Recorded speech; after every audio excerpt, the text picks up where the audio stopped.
بسم اللہ الرحمن الرحیم والصلاة والسلام علی رسول اللہ وعلی آلہ وصحبہ اجمعین۔ معزز ناظرین و سامعین کرام، السلام علیکم ورحمۃ اللہ وبرکاتہ۔ خصوصی تذکرہ سرخیل سلسلہ شاذلیہ حضرت سیدنا ابو الحسن الشاذلی رضی اللہ تعالی عنہ۔ سیدنا ابو الحسن الشاذلی رضی اللہ تعالیٰ عنہ کا اسم مبارک علی، لقب تقی الدین، کنیت ابو الحسن اور شہرت الشاذلی کے نام سے پائی۔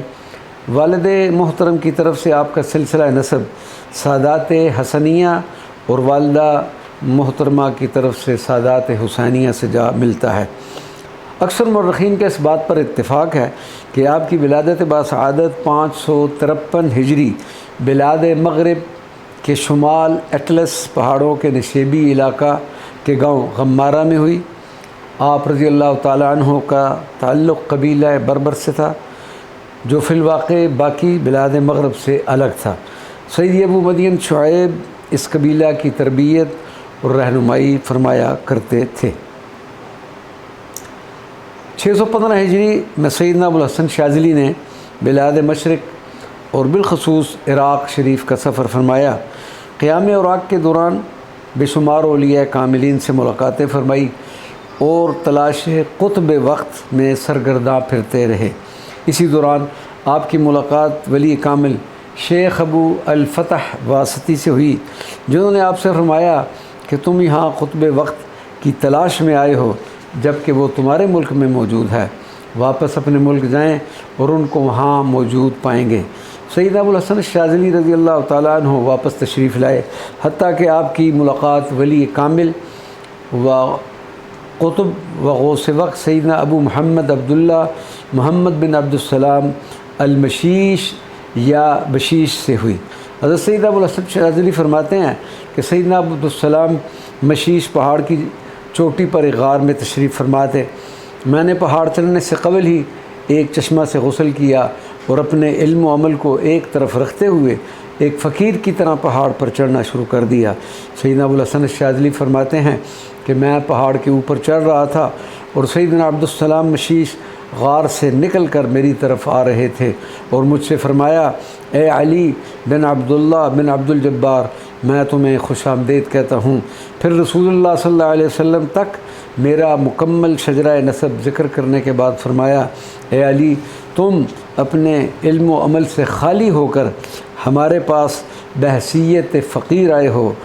تم اس فقر کے عوض تم نے ہم سے دنیا و آخرت کی دولت حاصل کر لی ہے۔ پھر وہ مجھے اپنے ساتھ اوپر لے گئے۔ کئی روز تک میں آپ کے پاس قیام کیا اور آپ کی خصوصی توجہات اور فیوض و برکات سے مجھے نور بصیرت عطا ہوا۔ سیدنا ابو الحسن شاذلی رضی اللہ تعالیٰ عنہ فرماتے ہیں کہ اسی قیام کے دوران میں نے آپ کے ہاں بہت سی کشف و کرامات کا بھی مشاہدہ کیا۔ ایک دن میں بارگاہ سیدنا عبدالسلام بن مشیش میں بیٹھا ہوا تھا، آپ کے ساتھ آپ کا چھوٹا صاحبزادہ بھی تشریف فرما تھا۔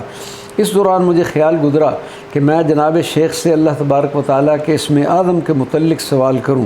اس خیال کا گزرنا تھا کہ وہ بچہ فوراً اٹھا اور مجھے زور سے ہلا کر کہنے لگا، یا ابو الحسن، انت اردت ان تسأل الشیخ عن اسم اللہ العظم، کہ ابو الحسن، تو سوچ رہا ہے کہ شیخ سے اسم اعظم کے بارے میں سوال کرے، لیکن ہونا تو یہ چاہیے کہ تو خود کیوں نہ اللہ تبارک و تعالیٰ کا اسم بن جائے، یعنی اللہ تبارک و تعالیٰ کا وہ سر، وہ جو راز تیرے قلب میں رکھ دیا جائے۔ اس بات پر حضرت شیخ مسکرائے کہ اس بچے نے میری طرف سے تمہارے خیال کا بھی جواب دے دیا۔ پھر سیدنا عبدالسلام مشیش نے سیدنا ابو الحسن شاذلی سے فرمایا کہ علی، تم افریقہ کی طرف کوچ کر جاؤ، وہاں پر ایک مقام شاذلہ میں قیام کرو، اللہ تبارک و تعالیٰ آپ کو شاذلی کے نام سے پکارے گا۔ اس کے بعد شہر تیونس منتقل ہو جانا، جہاں تم کو مشکلات اور شدید مخالفت کا سامنا کرنا پڑے گا، اور بالآخر تم نے وہاں سے دیار مصر منتقل ہو جانا ہے، جہاں پر آپ کو قطبیت کے منصب سے نوازا جائے گا۔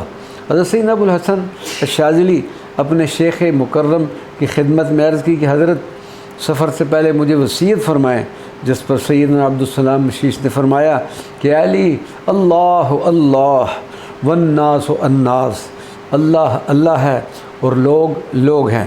ان کے ذکر سے اپنی زبان کو بچانا، خداوند تعالیٰ کی یاد کو ہر لمحہ اپنے دل میں بسائے رکھنا، لوگوں پر توکل کرنا چھوڑ دو، اپنے فرائض کی پابندی کرو۔ خداوند تعالیٰ کی رہنمائی ہمیشہ تمہارے ساتھ ہوگی، لوگوں کی طرف مت توجہ کرنا حتیٰ کہ خداوند تعالیٰ کی طرف سے تمہیں ایسا کرنے کا حکم نہیں ملتا۔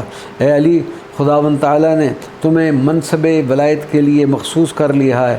اور پھر یہ دعا پڑھنے کا حکم دے کر الوداع فرمایا، اے اللہ مجھ پر رحم فرما کہ میں لوگوں کے لیے آرزو مند اور ان کی طرف راغب نہ ہوں، مجھے ان کے شر سے دور رکھ، مجھے ان کی خیر کے بدلے اپنی خیر عطا فرما، مجھے ان سے الگ تھلگ رکھ، بے شک تو ہر چیز پر قادر و غالب ہے، وما علینا الا البلاغ المبین۔